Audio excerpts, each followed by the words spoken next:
Praise the Lord. सबको जय मसीह की।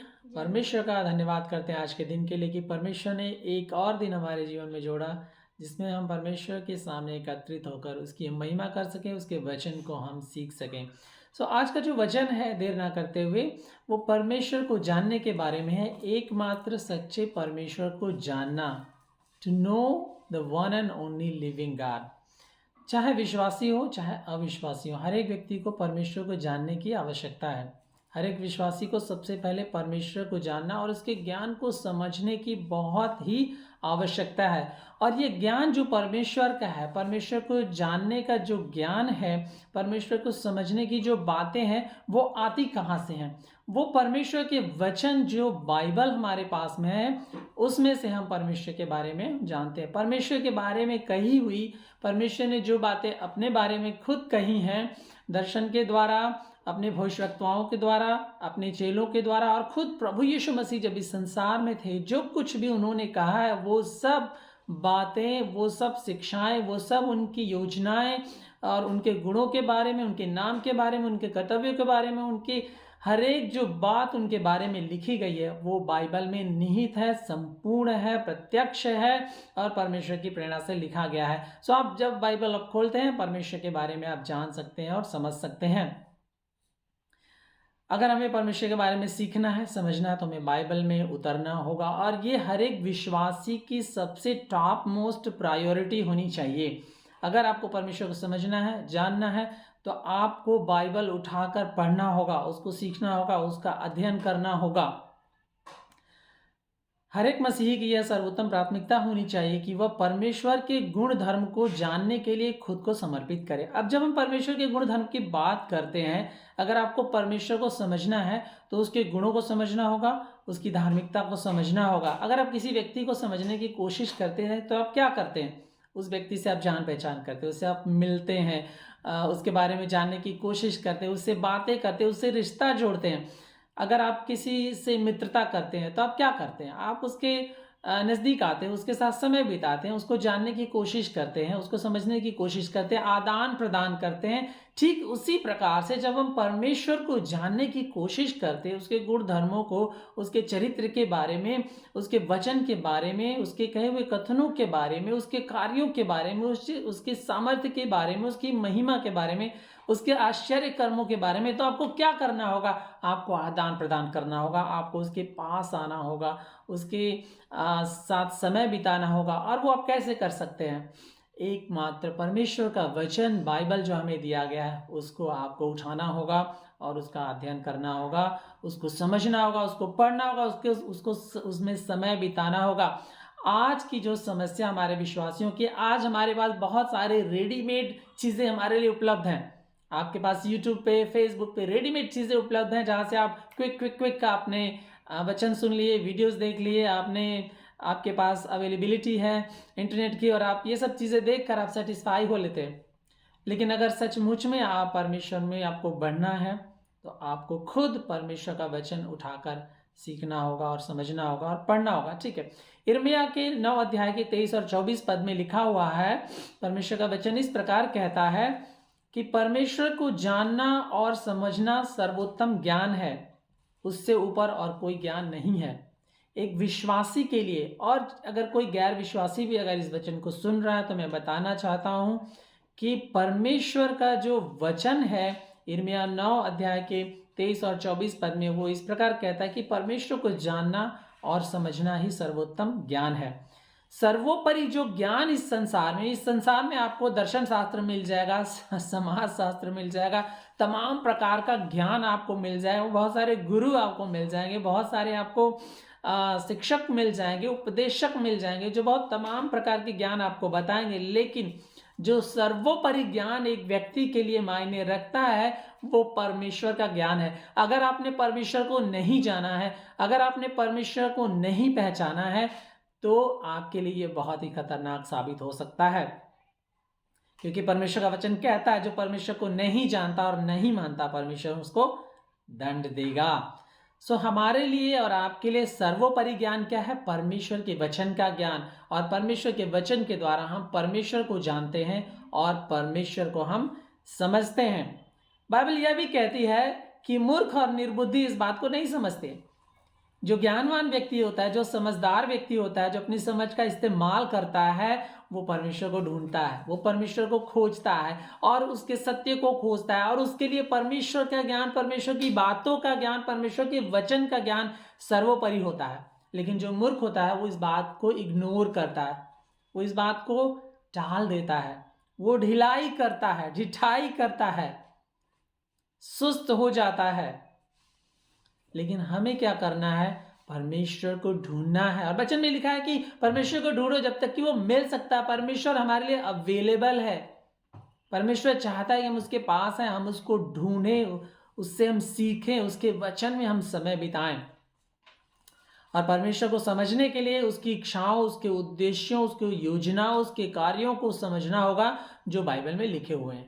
अगर आपको परमेश्वर को समझना है, परमेश्वर के गुणों को समझना है, उसके नाम को समझना है, उसकी महिमा को समझना है, उसके कामों को समझना है, तो हमें बाइबल में समय बिताना होगा जो सब कुछ इसमें लिखा हुआ है। इसके लिए आपको किसी और साधन का, किसी और प्रकाशन का, किसी और दर्शन का, किसी और रिविलेशन का, इन सब चीज़ों की आपको आवश्यकता नहीं है।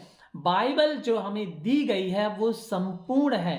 परमेश्वर का वचन 2 तीमुथियुस 3:16 में कहता है कि परमेश्वर का जो वचन है उसकी प्रेरणा से लिखा हुआ है और ये संपूर्ण पवित्र शास्त्र है। लिखा है कि संपूर्ण पवित्र शास्त्र पहले उत्पत्ति के पहले अध्याय से लेकर प्रकाशित वाक्य के आखिरी अध्याय तक ये जो वचन आपके हाथों में दिया गया है ये संपूर्ण है। ये कंप्लीट रिवलेशन, परमेश्वर का एक संपूर्ण प्रकाशन है जिसमें ना कोई कमी है, ना कोई घटी है, ना कोई त्रुटि है। ये सामर्थी वचन आपको सिखाने, समझाने, ताड़ना देने के लिए परिपूर्ण है ताकि आपको धर्मी बना दे। अगर परमेश्वर के बारे में आपको समझना है तो आपको वचन में, परमेश्वर के धर्मशास्त्र में समय बिताना होगा। यूहन्ना 17:3 में लिखा हुआ है, यूहन्ना 17:3 में इस प्रकार लिखा हुआ है कि अनंत जीवन यह है कि वे, यीशु मसीह कह रहे हैं, अनंत जीवन यह है कि वे सभी लोग जो वचन को सुन रहे होते हैं या जो उनके सामने होते हैं, उनके चेले हैं और एक भीड़ जो है उनके पीछे, वे सभी लोग तुझे जो एकमात्र सच्चा परमेश्वर है जाने और यीशु मसीह को जाने। तो प्राथमिकता प्रभु यीशु मसीह खुद अपने चेलों के लिए ये सेट कर रहे हैं कि अनंत जीवन तभी एक व्यक्ति को मिलेगा जब वो परमेश्वर को जानेगा, जब वो परमेश्वर के सुसमाचार को जानेगा। एकमात्र सच्चा परमेश्वर कौन है? वो बाइबल का परमेश्वर है, यहोवा परमेश्वर, यीशु मसीह ही एकमात्र सच्चा परमेश्वर। और इस संसार में और कोई भी सच्चा परमेश्वर नहीं है, क्योंकि बाइबल इस बात को क्लेम करती है कि एकमात्र सच्चा परमेश्वर यीशु मसीह है। मार्ग, सच्चाई और जीवन यीशु मसीह है। बिना उसके द्वारा कोई पिता के पास नहीं पहुंच सकता। बिना उसके द्वारा आपको अनंत जीवन, पापों की क्षमा नहीं मिल सकती। सो आपको यीशु को जानना ही होगा। अगर आप यीशु को नहीं जानते, एकमात्र सच्चे परमेश्वर को नहीं जानते हैं, तो आपके पास अनंत जीवन नहीं है। कलीसिया में भी बहुत सारे लोग आते हैं, बहुत सारे लोग अपनी उम्मीदें लेकर आते हैं, अपनी चंगाई के लिए आते हैं और अपनी भलाई के लिए आते हैं। तमाम प्रकार की एक्सपेक्टेशंस लेकर लोग कलीसिया में आते हैं और बहुत सारे लोग मॉडर्न चर्चेज में, कलीसियाओं में परमेश्वर को नहीं जानते। बहुत सारे लोग म्यूजिक से इन्फ्लुएंस हो जाते हैं, बहुत सारे लोग प्रचारकों से भी इन्फ्लुएंस होते हैं, बहुत सारे लोग मोटिवेशनल टाइप के प्रचार सुनने के लिए आ जाते हैं, आशीषें भरी प्रचार सुनने के लिए आ जाते हैं, प्रॉस्पेरिटी वाले प्रचार सुनने के लिए लोग इच्छुक होते हैं। अपने तरह के, अपनी एक्सपेक्टेशंस के अनुसार लोग वचन सुनना पसंद करते हैं। लेकिन परमेश्वर का वचन कहता है यहाँ पे यूहन्ना 17:3 में, यीशु मसीह खुद कहते हैं कि अनंत जीवन उसी व्यक्ति का होगा, वही पाएगा जो एकमात्र सच्चे परमेश्वर को और यीशु मसीह को जानेगा जैसा परमेश्वर है। जैसा परमेश्वर है, जिस तरह परमेश्वर को बाइबल में प्रकट किया गया है, दर्शाया गया है, लिखा गया है, उससे कम नहीं, त्रुटिपूर्ण नहीं, छोटा नहीं। और परमेश्वर कोई वो जीनी नहीं है जिससे हम सब अपने काम करवाते रहें, उस तरह नहीं। परमेश्वर पवित्र है, धर्मी है, सच्चा है, प्रेमी है, दयालु है। उस तरह परमेश्वर को जिस तरह दिखाया गया है बाइबल में, उसी तरह हमको उस पर विश्वास करना है और ग्रहण करना है और उसके भय में चलना है। रोमियो 10:17 में लिखा हुआ है, विश्वास सुनने से और सुनना मसीह के वचन से होता है। इन बातों पर, यीशु पर, परमेश्वर पर, सच्चे परमेश्वर पर, एकमात्र परमेश्वर पर आप किस तरह विश्वास कर पाएंगे? जब ये वचन जो है आप पढ़ेंगे, या तो आप खुद पढ़ें, खुद सुने, या दूसरे आपको बताएं। तो विश्वास आपके जीवन में कब प्रकट होगा? जब इस वचन को आप खोलेंगे और पढ़ेंगे। हमने बहुत सारे लोगों को नए नियम दिए, बाइबल भी हमने बहुत सारे लोगों को पिछले दी है। जब तक कि वो उस वचन को खोलकर पढ़ते नहीं है, या उस वचन को कोई उनको एक्सप्लेन नहीं करता है, उनके जीवन में विश्वास पैदा नहीं होगा। और ये विश्वास तभी पैदा होगा जो उनको अनंत जीवन देता है, सुसमाचार के सुनने के द्वारा, वो वचन से होगा। और उस वचन को वो सुनेंगे और विश्वास करेंगे, तभी ये बातें उनके जीवन में आ सकती हैं। प्रभु के एक दास है J.I. पेकर, वो कहते हैं कि मनुष्य के लिए परमेश्वर को जानने के अलावा इससे महान गौरव और प्रेरित करने वाली बात और क्या हो सकती है। हमारे जीवन में, मनुष्य के जीवन में जो परमेश्वर ने हमें अपने स्वरूप में रचा है, परमेश्वर चाहता है कि हम उसको जानें। और इससे महान बात, इससे और गौरवान्वित करने वाली बात, इससे और प्रेरित करने वाली बात कुछ भी नहीं हो सकती है। आप बहुत सारी चीज़ों का ज्ञान रख सकते हैं। यीशु मसीह ने खुद वचन में कहा, एक व्यक्ति यीशु मसीह के पास आया कि प्रभु मैं अनंत जीवन पाने के लिए क्या करूं? प्रभु ने उसको आज्ञाएं बताई, लेकिन वो बहुत धनी था। तो प्रभु ने बाद में कहा, to cut the story short, कि अगर मनुष्य सारे संसार को प्राप्त कर ले और अपनी आत्मा को खो दे तो उसको क्या लाभ होगा।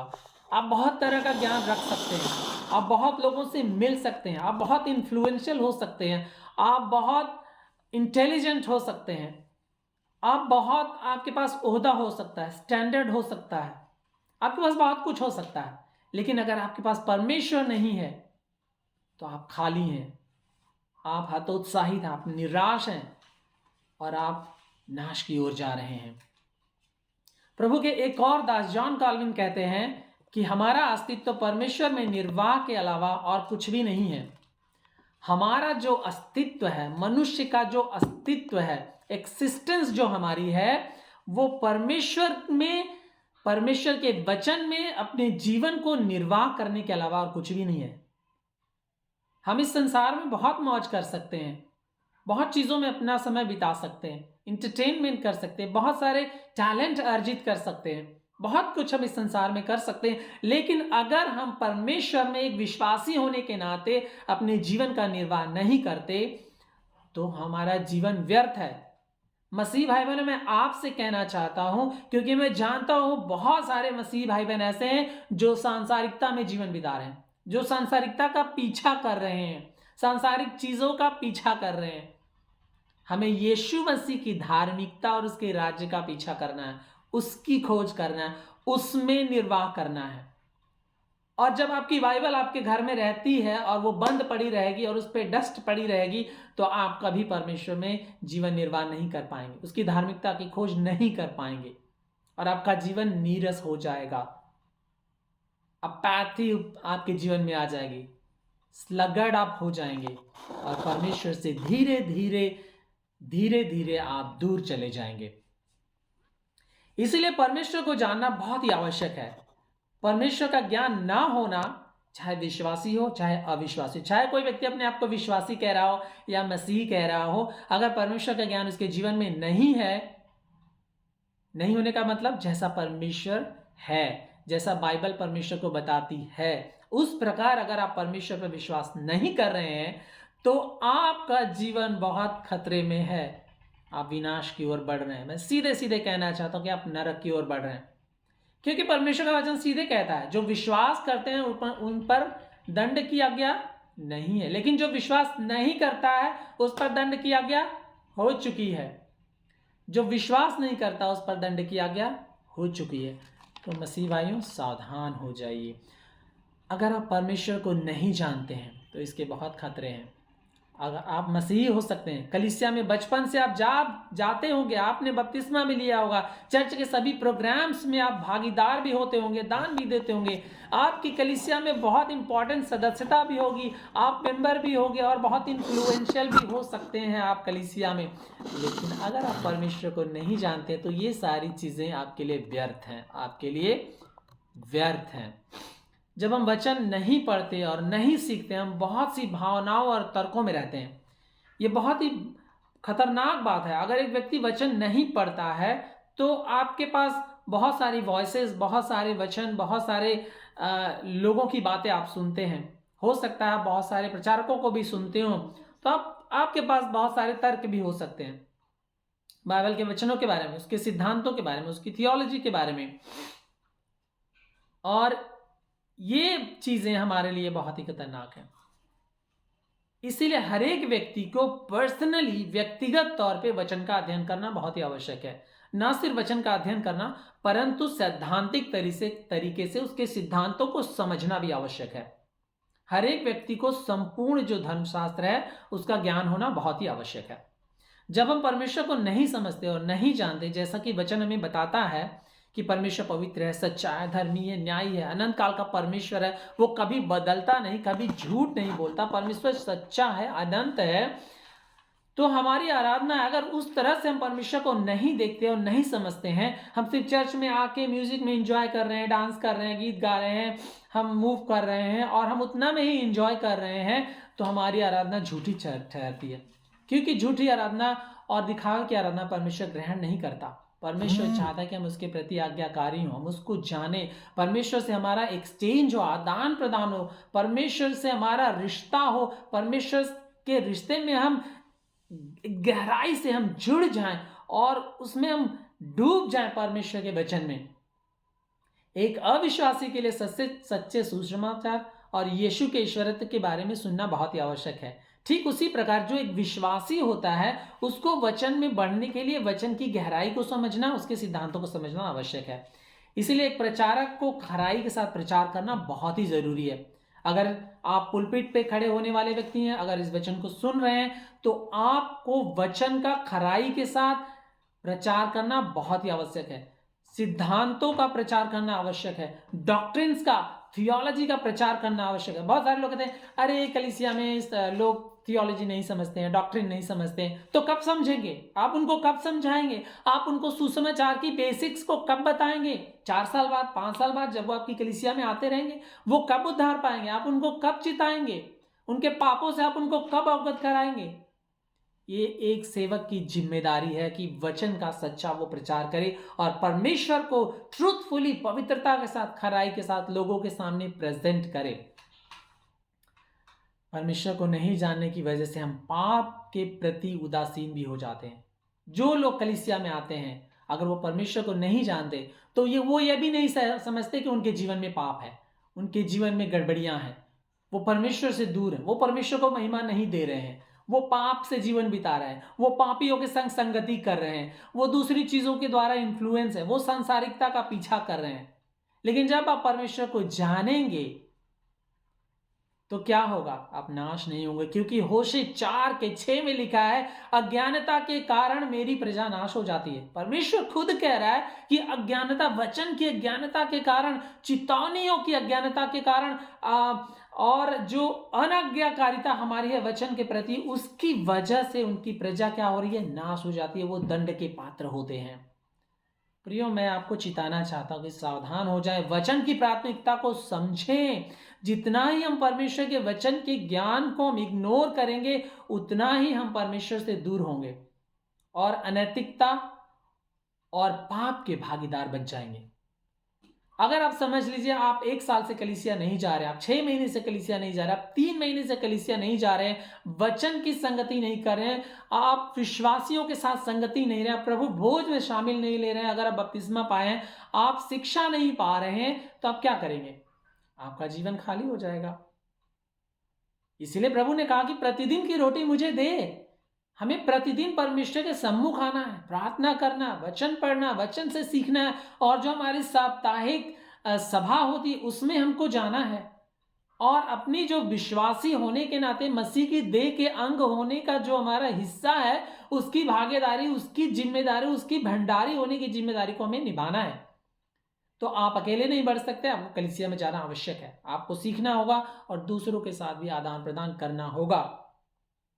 इसलिए यीशु मसीह ने चेतावनी दिया, मत्ती 7 के 21 और 21 से 23 पद में यीशु मसीह ने कहा कि जो मुझे हे प्रभु कहता है वो स्वर्ग के राज्य में प्रवेश नहीं करने पाएगा। तो इसलिए मैं आपको चिताना चाहता हूं कि अगर आपका जीवन उदासीन है, निरर्थक है, और तब भी आप अपने आप को मसीही कहते हैं, या आपका मसीही नाम भी हो सकता है, अगर आप परमेश्वर की इच्छा पर नहीं चल रहे, परमेश्वर के वचन पर नहीं चल रहे, उसकी आज्ञाओं को नहीं मान रहे हैं, विश्वासियों के साथ आप खरी संगति नहीं कर रहे, अधर्मियों के साथ आप उठे बैठे कर रहे हैं, तो आप परमेश्वर के राज्य में प्रवेश नहीं कर पाएंगे। इस बात को आप ध्यान कर लीजिए।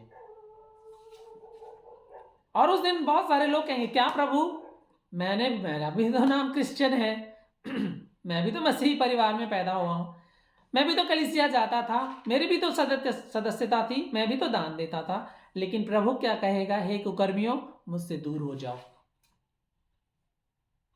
और प्रभु उस दिन हमसे लजाएगा। अगर इस संसार में हम प्रभु से लजाएंगे, प्रभु को छोटा करेंगे, प्रभु से दूर होंगे, तो प्रभु के आने के दिन में प्रभु भी हमसे लजाएगा और हमारा इनकार करेगा।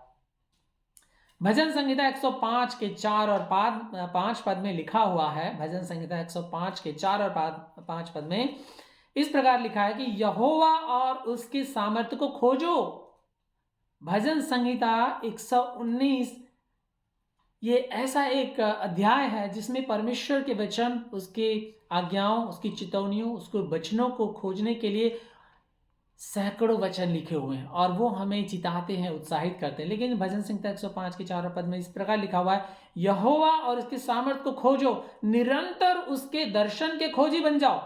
निरंतर, जिस तरह थिस्सलुनियों में पौलुस कहता है कि प्रे अनसीजिंगली, बिना रुके लगातार तुम प्रार्थना में लगे रहो, परमेश्वर के खोजी बनो, उसके किए हुए अद्भुत कार्यों और उसके मुंह से निकले हुए निर्णयों को क्या करो, स्मरण करो। परमेश्वर के मुंह से निकले हुए ये वचन है जो बाइबल में लिखे हुए हैं, उसकी प्रेरणा से लिखे हुए हैं, और वो संपूर्ण है, सिद्ध है और परफेक्ट है, पवित्र हैं। आपको उसमें घटाने की, बढ़ाने की आवश्यकता नहीं है, सिर्फ इसी में दिन रात ध्यान दिए रहने की आवश्यकता है। जिस प्रकार परमेश्वर यहोशू को कहता है, तब तुम्हारे काम क्या होंगे, सफल होंगे, और आप प्रभावशाली भी होंगे, आप परमेश्वर की महिमा करेंगे, आपकी आराधना ग्रहण योग्य होगी। तो परमेश्वर के मुंह से निकले हुए जो वचन है, जो निर्णय है, उसको हमें उसके खोजी बनना है, उसको स्मरण करना है, उसका पालन करना है। एक वचन और मैं पढ़कर खत्म करूंगा इस वचन को। इफिसियों 1 अध्याय में पौलुस जो है इफिसियों के लिए प्रार्थना करता है। इफिसियों 1 अध्याय के 17 और 18 पद को मैं पढ़ना चाहता हूं और आपको याद दिलाना चाहता हूं पौलुस की क्या मंशा है अपने विश्वासियों के लिए, जिनको वो पत्री लिख रहा है, जिनके साथ रहकर उसने 2-3 साल तक सेवा करी उनके बीच में, उनके लिए वो कहता है कि हमारे प्रभु यीशु मसीह का परमेश्वर जो महिमा का पिता है, तुम्हें अपनी पहचान में, ज्ञान में और प्रकाश की आत्मा दे, और तुम्हारे मन की आंखें ज्योतिर्मय हो, कि तुम जान लो कि उसकी बुलाहट की आशा क्या है, और पवित्र लोगों में उसकी मिरास की महिमा का धन कैसा है।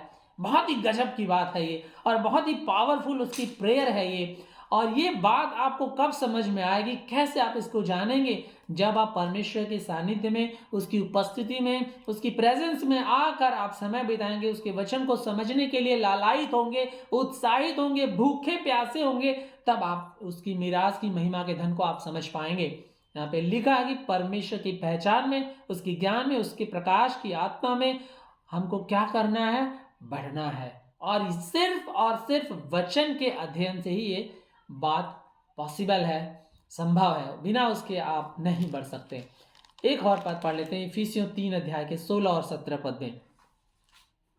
इफिसियों 3 अध्याय के 16 और 17 पद में, कि वह अपनी महिमा के धन के अनुसार तुम्हें यह दान दे कि तुम उसके आत्मा से और भीतरी मनुष्यत्व में सामर्थ्य पाकर बलवंत हो जाओ, और विश्वास के द्वारा मसीह तुम्हारे हृदय में बसे, कि तुम प्रेम में जड़ पकड़कर और नींव डालकर सब पवित्र लोगों के साथ भली भांति समझने की शक्ति पाओ कि उसकी चौड़ाई और लंबाई और ऊंचाई और गहराई कितनी है, और मसीह के उस प्रेम को जान सको जो ज्ञान से परे है, कि परमेश्वर की सारी भरपूरी तक परिपूर्ण हो जाओ। अगर आपको परमेश्वर के ज्ञान की, उसकी महिमा की, उसकी सामर्थ्य की, उसकी धार्मिकता की, उसकी पवित्रता की, उसके गुणों के, उसकी धार्मिकता की, उसके जो धर्म गुण हैं, उसके जो एट्रीब्यूट्स हैं, उसकी गहराई, उसकी चौड़ाई, उसकी लंबाई और उसकी ऊंचाई को आपको जानना है और उसमें परिपूर्ण होना है, तो आपको उसके सम्मुख आना होगा। आपको, जैसे दाऊद कहता है कि वो हरिणी जैसे प्यासी होती है और पानी के लिए तड़पती है, उसी तरह आपको वचन के लिए तड़पना होगा, परमेश्वर के लिए तड़पना होगा और परमेश्वर के वचन में आकर समय बिताना होगा, सीखना होगा। तभी आप परमेश्वर की गहराई, उसके प्रेम की गहराई, उसकी धार्मिकता की गहराई, उसकी महिमा की गहराई, ऊंचाई और लंबाई को आप समझ पाएंगे। आज मैं आपको उत्साहित करना चाहता हूं कि अगर आप सच्चे परमेश्वर को जानना चाहते हैं तो आपको परमेश्वर के सानिध्य में, परमेश्वर की उपस्थिति में समय बिताना होगा।